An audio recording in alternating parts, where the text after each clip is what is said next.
Les amis, ça fait un moment qu'on s'était pas retrouvés pour une nouvelle vidéo, hein, avec les fêtes de fin d'année, etc., etc. On se retrouve donc aujourd'hui pour une nouvelle vidéo dans laquelle je vais vous montrer quelques trucs et astuces pour vous faciliter la vie sur Sony Vegas Pro 16. Vous allez voir que c'est des trucs qui sont relativement simples, mais qui peuvent vous faire gagner beaucoup de temps et qui peuvent aussi vous permettre de monter vos vidéos beaucoup plus facilement. On se retrouve donc sur mon PC pour ces trucs et astuces Sony Vegas Pro 16. Voilà, on est donc sur mon PC, j'ai ouvert Sony Vegas Pro 16, je vais commencer par prendre une petite vidéo, donc je vais ouvrir, je vais prendre celle-là, voilà, parce que je sais qu'il n'y a pas de bande sonore, non, ok, alors, comme d'habitude, clic droit, propriété, conserver les proportions, non, désactiver l'échantillonnage, hop, oui, voilà, et on a une vidéo, bon ça c'est juste slow motion dans lequel, enfin voilà, ça slow motion, mais ça c'est pas très important. Alors, première petite astuce, comment voir ce que donne l'avant et après lorsque vous mettez un effet sur votre vidéo. Pour ça, donc je vais dans les effets vidéo. Le BCC, je ne vais pas m'en servir, hein, je vous ai dit que je vous le présenterai très bientôt, je vais faire ça dans une des prochaines vidéos, mais bon, voilà, bon, imaginons que on va dire que je vais mettre un effet sur ma vidéo, je vais prendre, je sais pas, un flou gaussier pour que ce soit vraiment fort, ouais, et vous voyez donc ici, ça, on peut faire avec le FX. Je vais le ramener ici parce que ma fenêtre est sur un autre écran. Donc ici vous avez le rendu. Vous pouvez enlever pour voir ce que ça donnait avant et mettre pour voir ce que ça donne. Ok, je me débarrasse de ça. Mais vous avez également ici un bouton où il est marqué fractionner la vue à l'écran. Et si vous cliquez dessus, vous voyez que vous avez la moitié de l'écran qui a un effet et l'autre moitié sur laquelle il n'y a aucun effet. Ça vous permet notamment d'être très utile lorsque vous faites une correction de couleur. Donc je vais enlever ça et je vais mettre, je sais pas moi, hein, on va prendre, voilà, correcteur de couleur. Attends. Je vais prendre... Où est-ce qu'il est? Allez, correcteur de couleur, c'est bon, je vais le prendre comme ça. Ok, voilà.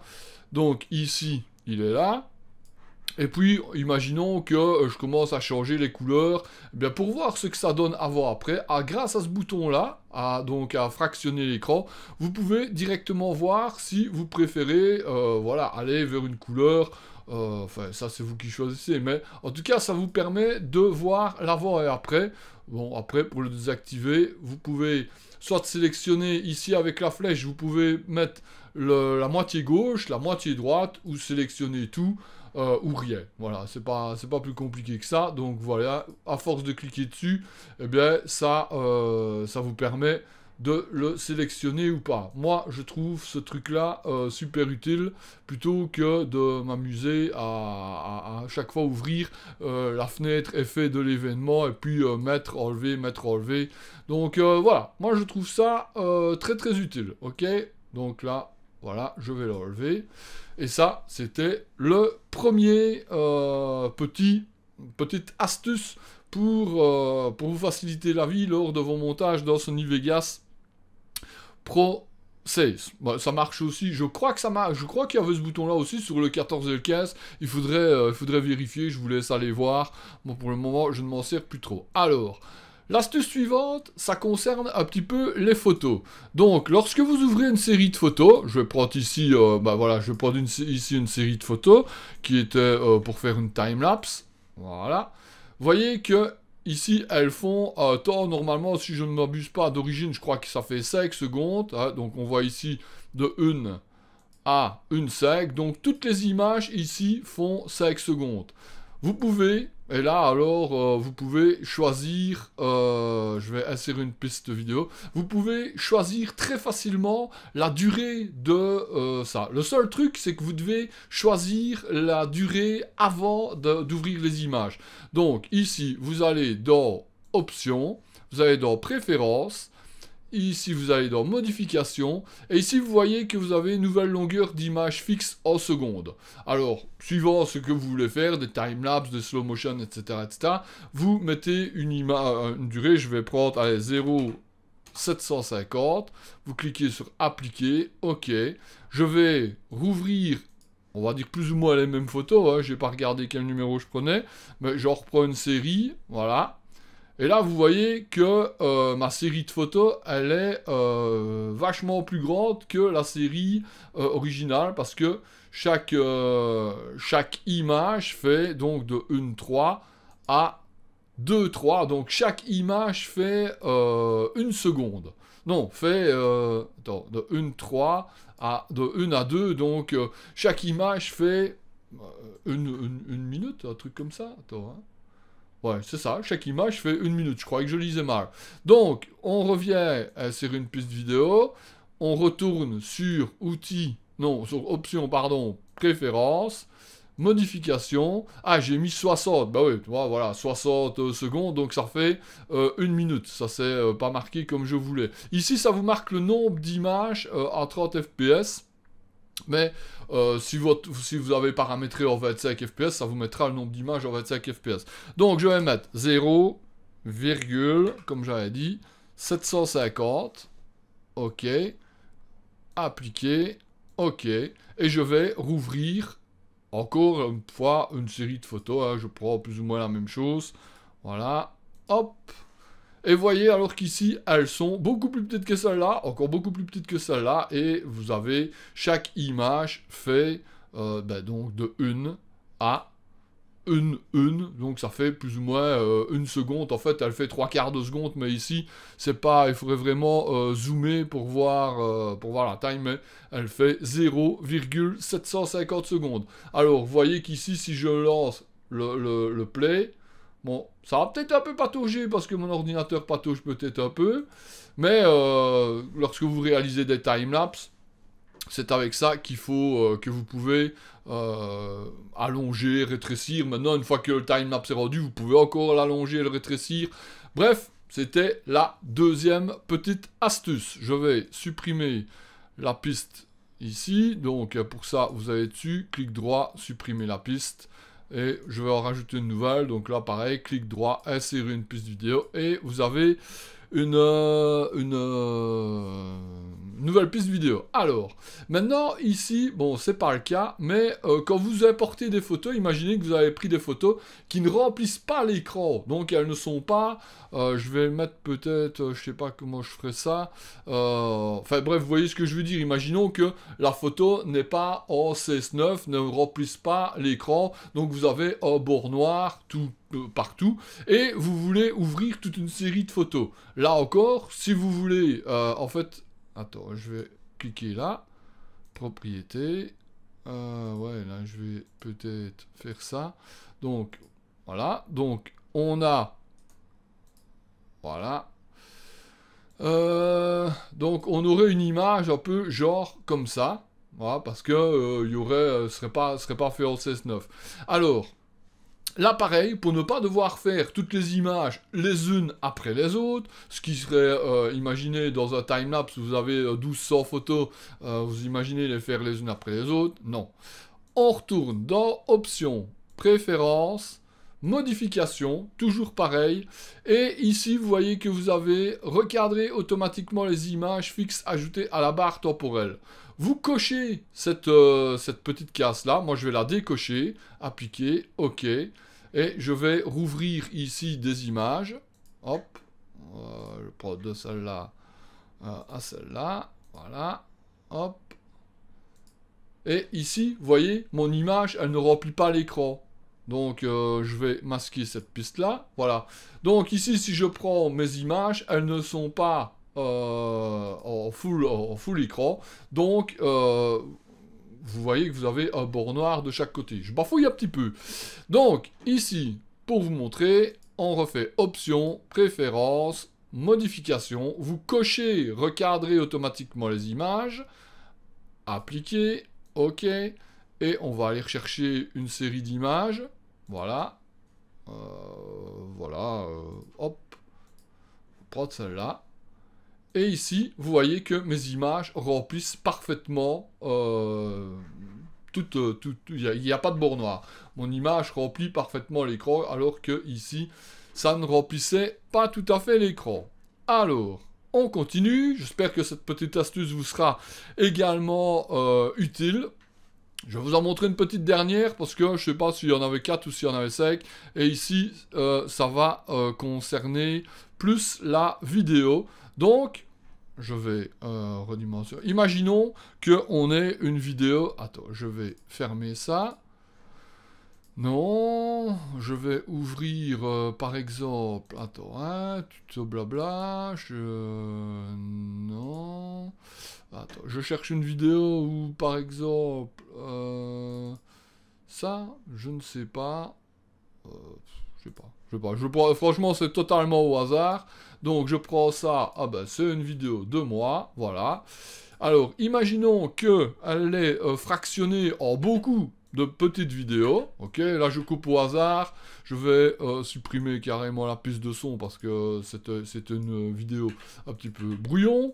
Donc, voilà, je la coupe en plusieurs. Et imaginons que vous ayez plein de petits morceaux de vidéo.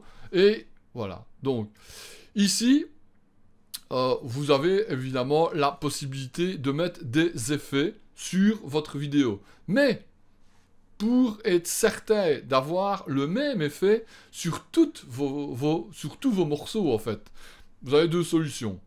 Le plus simple, on va dire, serait... Enfin, je ne sais même pas si c'est le plus simple, mais en tout cas, une des deux solutions serait d'aller dans FX. Voilà, vous prenez, je ne sais pas moi, attends, je ne vais pas prendre dans celui-là parce que ce serait peut-être un peu chinois. Attends, je vais prendre le grès, voilà, extrême grès, et je vais donner sur celui-là de l'extrême grès. Où est-ce qu'il est? Voilà.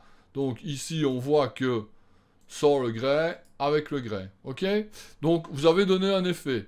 Et cet effet vous plaît, vous voulez le mettre sur toutes les autres vidéos. Vous pouvez très bien enregistrer ici. Bon, ici c'est l'effet extrême qui est préenregistré, mais vous pourriez mettre le vôtre, ce serait perso grès, voilà. Hein, et puis vous allez ici dans enregistrer. Et vous voyez, et vous avez un truc perso grès. Donc si vous prenez le suivant et que vous mettez... bon, on va dire, je vais reprendre ainsi. Vous avez extrême, mais vous avez perso grès. Voilà, je reprends. Et si je prends celui-là où apparemment il est en train de se faire, voilà, que je prenne celui-là ou celui-là, le grès est exactement le même. Vous avez la possibilité de faire ça pour tous les morceaux. Donc à chaque fois, vous prenez un morceau, vous allez à FX, perso grès, etc., etc. Et à ce moment-là, vous êtes sûr et certain d'avoir le même effet absolument partout. Autre solution qui va beaucoup plus vite et qui est à mon goût beaucoup plus simple, vous avez ici l'outil de modification de la sélection. Donc, vous cliquez dessus et vous voyez que vous avez sur la flèche un petit rectangle qui se dessine. Vous sélectionnez tous vos morceaux que vous voulez modifier. Vous prenez le premier, vous le mettez là. Vous prenez extrême, perso grès. Vous fermez, et puis voilà, que vous ayez là, ou là, ou là, ou là, ou là, vous avez exactement le même effet sur tous vos morceaux, sur tous vos petits morceaux de vidéo, et avec ça, forcément, vous gagnez énormément de temps. Vous reprenez ici pour récupérer votre flèche normale, vous allez sur l'outil de modification en mode normal, ouais, c'est bien ce que ça veut dire, et puis après, ben, vous pouvez faire comme bon vous semble. Voilà, donc que ce soit ici, là, ou là, vous avez exactement le même effet sur votre vidéo. Alors, vous pouvez également, je vais vous montrer, allez, vraiment une dernière astuce, mais ça c'est un petit peu l'astuce bonus parce que je m'en suis servi il n'y a pas tellement longtemps. Imaginons que vous avez, donc je vais tirer ça comme ça, je vais en prendre une, là, je vais faire, voilà, voilà, imaginons que vous avez des pistes qui sont assez mélangées, et voilà, que vous ayez une vidéo assez compliquée, et il y a beaucoup de montage à faire dedans, etc., etc. Voilà, on va dire que ça fait un petit peu un truc comme ça. Et vous voulez, pareil, on va dire, donner le même effet. Allez, je vais prendre un autre, je vais prendre l'effet de film, voilà, parce que ça fait un truc. Et vous voulez donner un effet sur toutes ces parties-là. Vous avez donc la possibilité d'aller par ici et de sélectionner tout ça, ok? Ça, c'est une des possibilités. Mais vous avez aussi la possibilité de cliquer ici. Vous cliquez à droite et vous avez sélectionné tout après le curseur. Vous cliquez dessus. Alors ici, ça vous demande les pistes, vous faites OK. Et vous voyez que tout a été sélectionné. Pareil, vous faites glisser votre effet sur le premier. Et puis après, vous voyez que vous avez l'effet qui s'est mis sur toutes vos pistes en même temps. Voilà. Donc vous mettez votre curseur, vous cliquez à droite, enfin vous cliquez sur la piste. Ici, vous allez sur sélectionner tout après le curseur et ça va vous sélectionner toutes vos pistes qui sont après le curseur. Ici, ça a sélectionné sur cette piste-ci. Voilà, bah écoutez, je pense que c'est déjà pas mal, ça a duré déjà un certain temps, j'ai essayé d'aller un petit peu vite, même si c'est pas vraiment ma spécialité. J'espère que ces petits trucs et astuces vous plairont. Si vous avez des questions sur Sony Vegas Process, n'hésitez surtout pas à me laisser dans la zone des commentaires, j'y répondrai avec grand plaisir. Si vous voulez un tutoriel en particulier, n'hésitez pas non plus à me le dire dans la zone des commentaires ou à m'envoyer un message et je ferai une vidéo avec grand plaisir. Les amis, on se retrouve très bientôt pour une nouvelle vidéo tutoriel sur Sony Vegas Pro. En attendant, comme je le dis à chaque fois, je vous invite à prendre bien soin de vous parce que c'est ça le plus important. Salut et bonne année.